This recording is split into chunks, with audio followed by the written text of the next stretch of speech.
حدث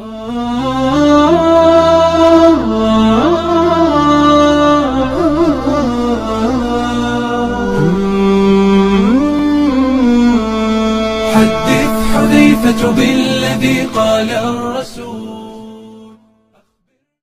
پہلے درس میں ہم نے یہ ذکر کیا کہ قیامت کے جو علامات ہیں وہ دو قسم پر ہے. ایک کو کہا جاتا ہے علامات صغریٰ اور دوسرا ہے علامات کبریٰ. جو علامات صغریٰ ہے پھر وہ دو قسم پر ہے.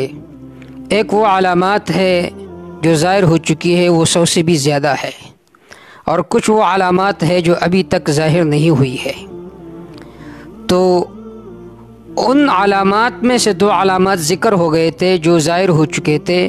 ان میں سے ایک نبی صلی اللہ علیہ وسلم کا مبعوث ہونا، اور دوسری علامت جناب رسول اللہ صلی اللہ علیہ وسلم کا اس دنیا سے تشریف لے جانا. یہ دو قیامت کے علامات ذکر ہو گئے.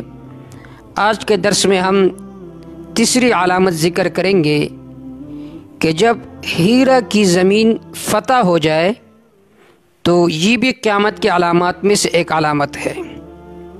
اس کی دلیل یہ ہے، امام ابن حبان رحمہ اللہ نے کہا ہے کہ جناب رسول اللہ صلی اللہ علیہ وسلم نے ارشاد فرمایا کہ مجھے ہیرا کا زمین اس طرح دکھایا گیا کہ انیاب الکلاب، جیسا کہ کتوں کے داڑھ ہوتے ہیں. اور پھر آپ صلی اللہ علیہ وسلم نے فرمایا وَإِنَّكُمْ سَتَفْتَحُونَهَا، عن قریب تم اس زمین کو فتح کرو گے. یہ جو ہیرا کا زمین ہے یہ عراق میں کوفہ کے قریب واقع ہے. تقریباً کوفہ سے 3 میل دور ہے.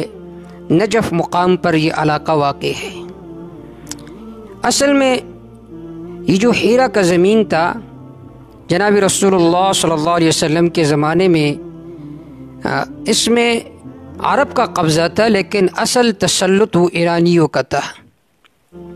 اور ان کا جو بڑا تھا، سردار تھا، اس کا نام تھا ایاس بن قبیصہ الطوائی. یہ جو زمین ہے یہ 12 ہجری میں یا 13 ہجری میں خالد بن ولید رضی اللہ تعالی عنہ کے امارت میں فتح ہوا تھا. تو ایک علامت قیامت کے علامات میں سے یہ ہے کہ ہیرا کا زمین کا فتح ہونا، اور وہ زمین فتح ہو چکا ہے.